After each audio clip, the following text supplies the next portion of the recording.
We all know his name. We've seen him in the bright lights of arenas, heard tens of thousands of people chanting, "Kobe, Kobe," felt that cold confidence in his eyes. He was a legend while he was still playing, and a myth after he left. For some, he will forever remain the greatest player of his generation. For others, a symbol of fanatical obsession and an unattainable standard. But few really know what was behind that image. Behind every shot, every victory, and even every defeat, was the story of a man who lived on the edge, between fame and loneliness, between the admiration of millions and his own fears, between the light that the whole world saw and the darkness that only he carried within himself. A story that rarely made the front pages of newspapers. A story that was deeper than just a game. This is not just a story about 5 championship rings, records, and victories. It is a story about a boy who felt like an outsider since childhood, about a man who fell and got up again, about a father who left behind more than a legacy in sports. It is a story about how one man managed to turn pain into strength and weakness into immortality. And today we will reveal the truth that not everyone has seen. This is the real, unknown side of Kobe Bryant. His story did not begin in Hollywood, not in New York, or even in Los Angeles, which would later become his home. It began in Italy. There, among the narrow streets, old arches, and soccer fields where children chased the ball until the sun set, a little boy named Kobe Bean Bryant was searching for his place in the world. His father, Joe Bryant, was a former NBA player who, after a career in America, decided to continue playing in Europe. And it was because of this that Kobe's childhood was completely different from that of most American boys his age. In Italy, he was an American. His accent, his appearance, and even his habits made him stand out from the local kids. He learned a new language, tried to understand foreign traditions, but he always remained a little on the sidelines. And this alienation did not break him. On the contrary, it created in him the thirst that would later become his driving force. While the other kids were resting, he held a basketball in his hands. For him, the court was not just a place to play, but a refuge, where there were no language barriers, where everyone understood one thing: the score, the hoop, and the desire to win. Every morning, he would go out into the yard and practice the moves he saw on old NBA tapes. He would dissect Michael Jordan's moves, Magic Johnson's moves, study the little things that others didn't even notice. He didn't realize then that he was preparing himself for the future, but even then his obsession was beginning to take shape. It was quiet, hidden, invisible to most. But inside this skinny boy was a passion that would one day change basketball forever. When the family returned to the United States, Kobe faced another challenge. He was no longer an American in Italy. He was now an Italian in America. His English sounded different. His clothes were different from the other kids, and he was still an outsider. But instead of trying to fit in, he immersed himself even more deeply in the game. Basketball became his language, the language he spoke to the world. He quickly began to stand out in his school days. His talent was undeniable, but most importantly, his work ethic was completely different. He could stay in the gym after practice when everyone else was going home. He would throw hundreds of balls while others were resting. He studied the weaknesses of his opponents while his classmates were minding their own business. There was nothing random about him. Everything was thought out, controlled, and ruthlessly disciplined. It wasn't a game for the sake of a game. For Kobe, it was preparation for life. He already knew then that he wanted to be the best. And it wasn't a childhood dream, by the way. It was a conviction that lived inside him. He didn't ask himself if he would succeed. He asked, how exactly am I going to get there? When his peers dreamed of being popular at school, he dreamed of NBA arenas. When others wanted to stand out at a party, he wanted to stay on the court an hour longer. He was different from everyone else, and that difference became his greatest strength. Those years were the foundation of what would later be called the Mamba mentality. It wasn't an official term or brand yet. It was a simple idea: do everything better than you did yesterday. Be stronger, smarter, more resilient. And most importantly, don't stop, even when everyone else stops. That lonely boy from Italy, who felt like a stranger among his own people and strangers, gradually transformed into a man who knew that true greatness was born not from applause, but from the hours of silence when no one was watching. It was there, in empty halls, during endless practices, that he began to build the life that would later change basketball and inspire millions of people around the world. When he was just 17, he stood where most teenagers never dreamed of being, on the doorstep of the National Basketball Association. Yesterday, he was a schoolboy going to school, and today he was entering the draft, where his future would be decided. He was selected by the Charlotte Hornets, but within days he was sent to the Los Angeles Lakers. It was a twist of fate that would define his entire path. At that time, playing in the NBA out of school was almost impossible. The league was a world of grown men, with muscles, experience, and years of fighting.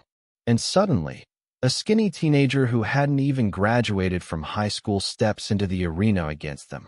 He was too young to be afraid, too stubborn to doubt. And it was this fearlessness that set him apart from the very first minutes. His debut wasn't perfect.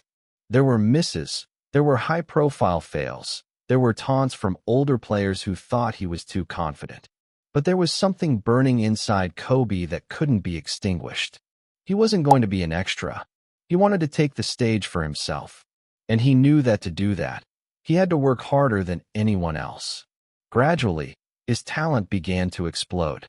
His speed, technique, ability to copy the best, and do it even better made even veterans raise their eyebrows. But with each bright moment, the tension grew. The Lakers' locker room already had its own king, Shaquille O'Neal. Massive, charismatic, a fan favorite.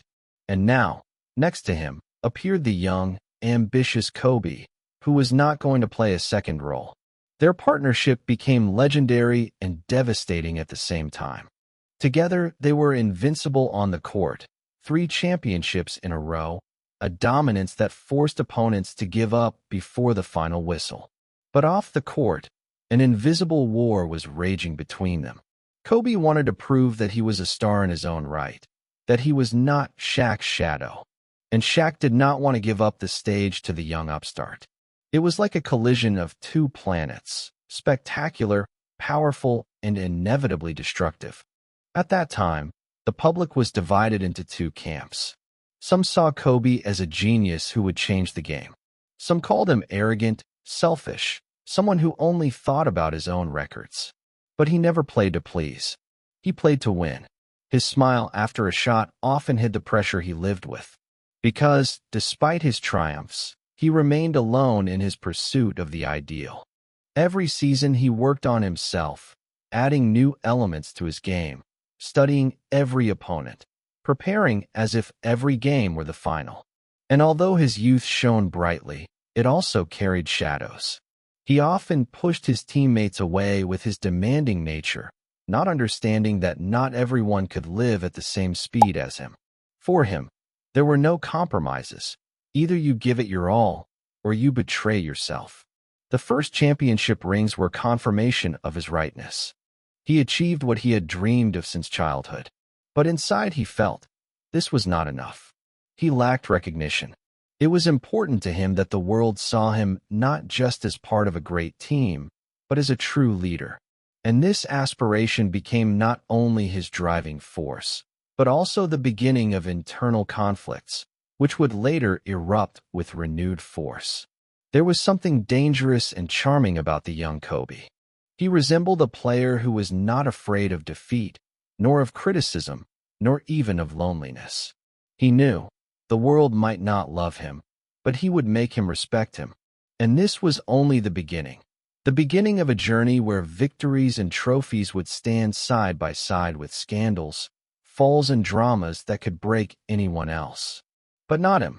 Greatness always comes at a price. For Kobe, the price was extremely high. His early championships made him a superstar, but they also put him under a microscope. He became a hero to millions and a target for critics. And the higher he climbed, the more he felt the weight of the pressure. But the real storm was still coming. In 2003, his life changed dramatically. The rape allegations in Colorado shook America. Newspapers, television, radio, everyone was talking about it. For many of his fans, it was a shock. The ideal athlete, an example for children, suddenly found himself at the center of a high-profile scandal. The court case dragged on for months, and although the charges were eventually dropped, Kobe's name was forever left with this burden. He lost sponsors, the trust of part of society, and, most importantly, a part of himself. At the same time, cracks were appearing in the team. His conflicts with Shaquille became more and more obvious. What had started as a partnership turned into a power struggle. The Lakers' locker room was tense. The media hyped their every comment, and the fans chose whose side they were on. All of this put incredible pressure on Kobe. He felt his reputation was ruined, his life hanging in the balance. And that was when he began to close down. His face grew colder, his words sharper, his acting more obsessed. He seemed to be looking for a way to prove not only to the world but to himself that he could not be broken. Those were the darkest years. He had lost some of his fan base, his marriage was in crisis, and the team no longer looked unified. And while he continued to go out on the court and score incredible points, inside, he was fighting demons that no one could see.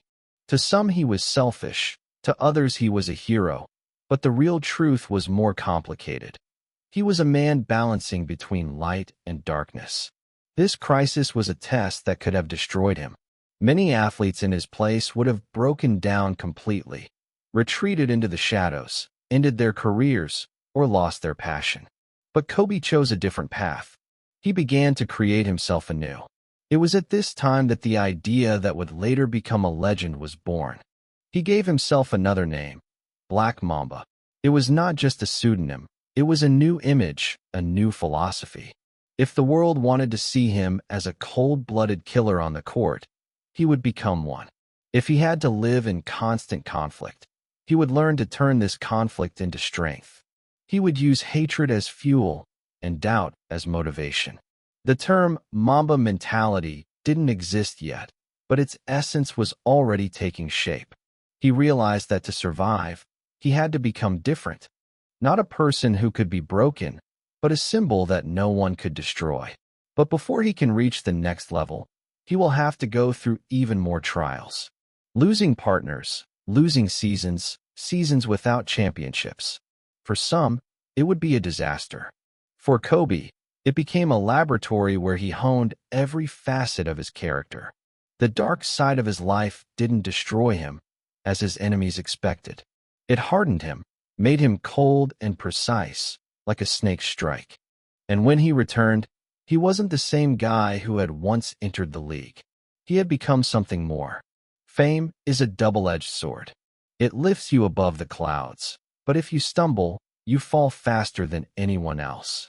For Kobe, this moment came in 2003, when the whole world suddenly stopped seeing him as a hero and began to see only a person capable of mistakes.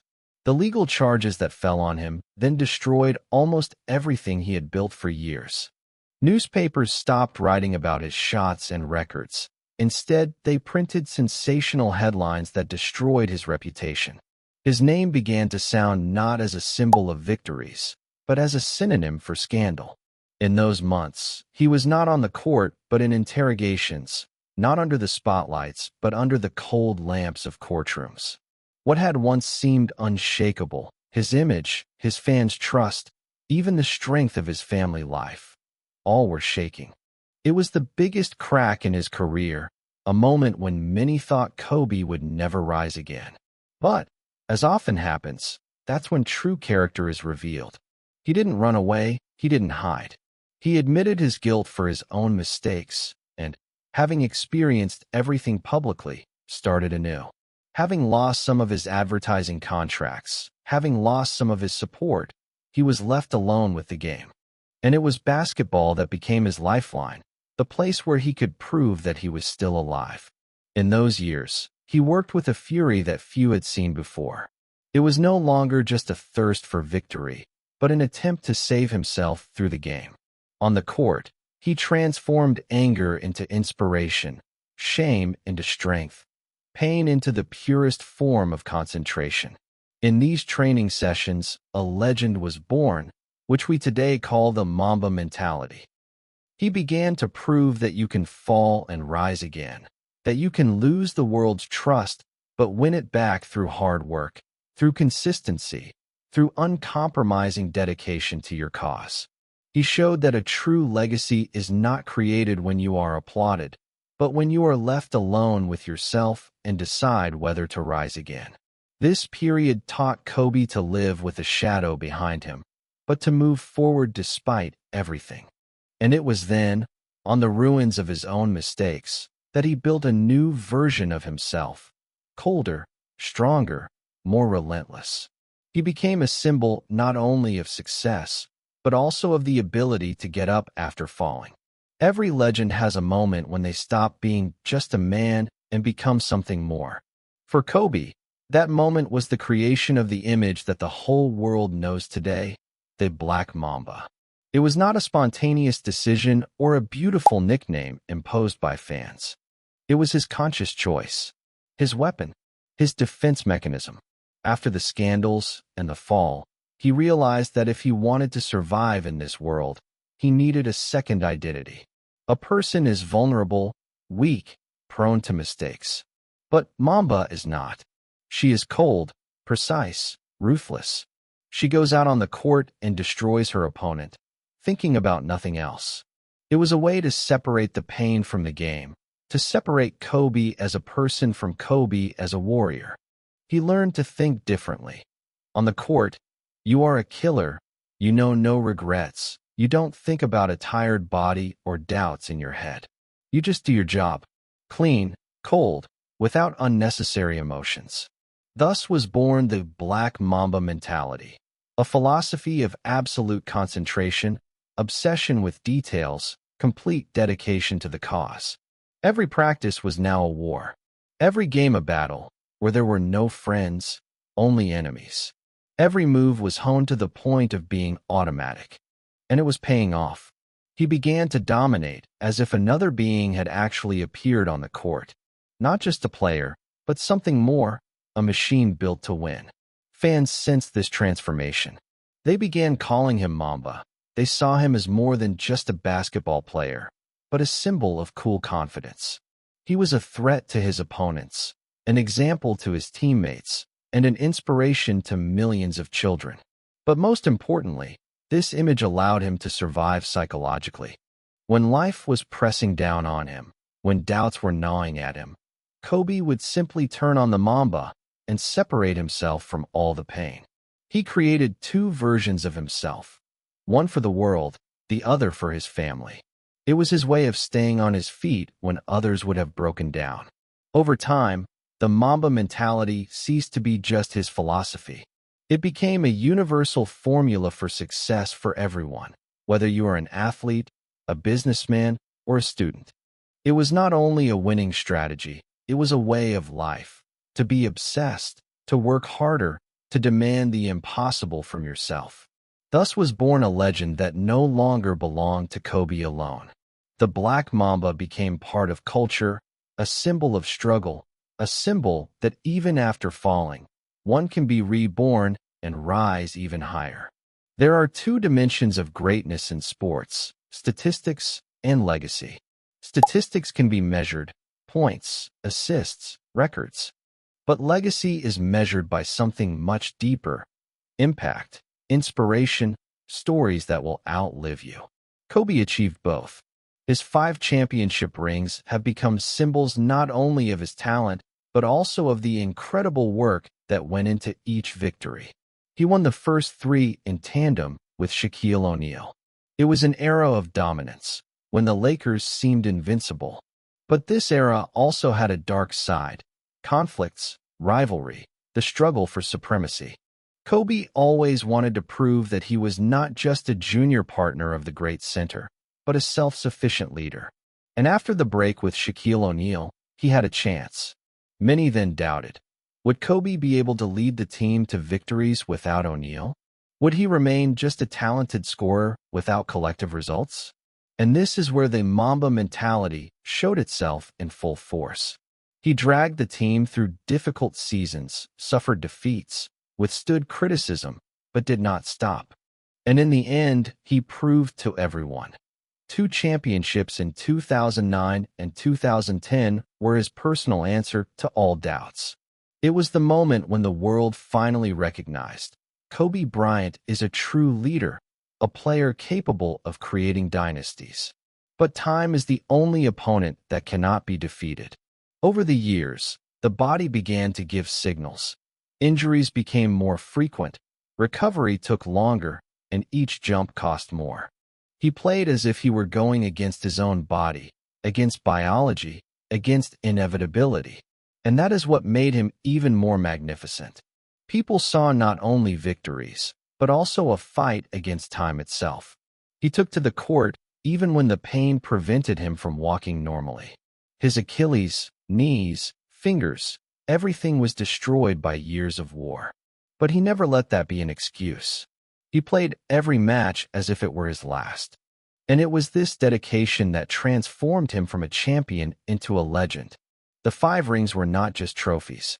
They were proof that a legacy is not created when everything is easy, but when you fight against time itself, against pain, against doubts.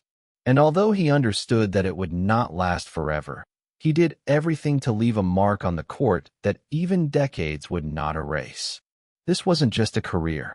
This was a war for immortality.